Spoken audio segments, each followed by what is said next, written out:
We, the jury, in the above entitled action, find the defendant, Lawrence M. Powell, not guilty of the crime of assault by force likely to produce great bodily injury and with a deadly weapon.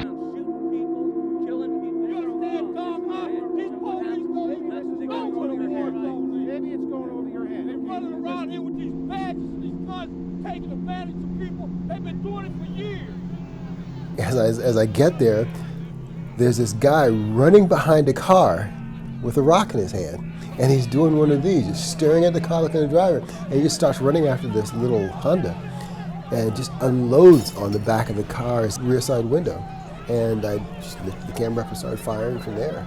I got left alone for a while, but every now and then when you step out, I step off the sidewalk and I'm still half in the street and I'm shooting, a couple of rocks and bottles go flying my way. So that happened about 3 times. And on the 3rd time, a city bus came through and the doors opened and this guy got off. And he was Latino, and the crowd turned, looked at him, and just ran over and jumped on him and started beating this guy. I mean, they beat him bad. They beat him to his shirt, his shoes came off.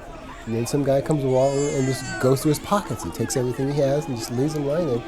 And some guy comes running out of the crowd and picks him up and helps him out. I mean, he was bloodied. His face was already starting to swell. He was dazed. He didn't know where he was. He could barely. He was looking around. His eyes were glassed over. And this guy's like leading him through the crowd. And he's just saying, "It's okay. It's okay. It's okay. Just come with me. It's okay." And just let him out of there. And then I hear this torrential screech and then this car accident. And this guy had blew through a red light because him and his wife were in the car and they started pelting his cars with rocks and bottles. And so he just punched it and went through the light and T-boned another car. And then they got out of the car and tried to run for it. And then she tripped and stumbled and the crowd just jumped on her and started kicking her in. And that's when I walked over and was trying to help her up like the other guy had come in. But unfortunately, I walked over and tried to help her up and the crowd was still beating her. And her husband comes running by, grabs her out by the arm and gets her right and walks her out of there. I turned around, took a couple of pictures of that, and then turned around, there's a crowd standing there staring at me. Then the question starts going, who are you, what are you doing here? You don't live in this neighborhood, stuff like that. And then some guy comes along and tries to yank my camera off my shoulder.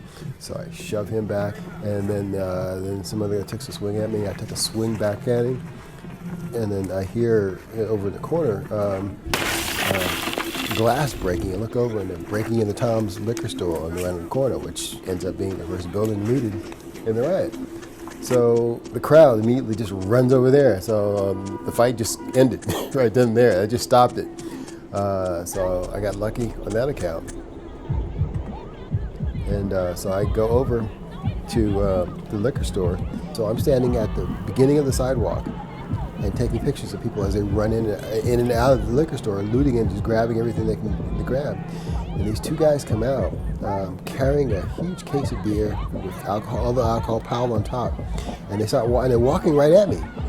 And they got about 5 feet from where I am to you, and the guy pulls a 45 and sticks it right in my face and said, "You take my picture, I'll blow your head off right now." So let the camera go, and he's screaming at me, "You took my picture. I know you took my picture." And so he said, "I'll shoot you right now." And I'm screaming. And then the only thing this guy right now, because he's angry, and the only thing right now he knows is violence. So I'm screaming at the top of my lungs at him, "I did not take your picture. I did not take your picture."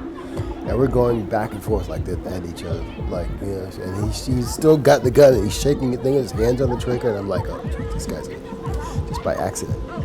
So at that point, I just opened up the back of the camera and gave the guy the film. It just wasn't worth it.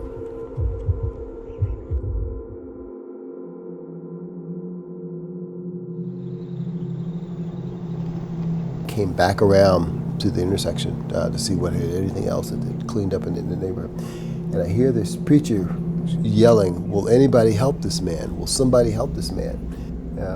Mike pulls up and says, "Hey, there's a call, there's a burning building and it's pretty bad, we need to go." So I lit the camera, fired off a couple of frames and hopped back in the car and took off. And then I find out later that this ends up being a really important story because this minister ends up taking this guy to the hospital, literally saved his life because he was beaten pretty badly.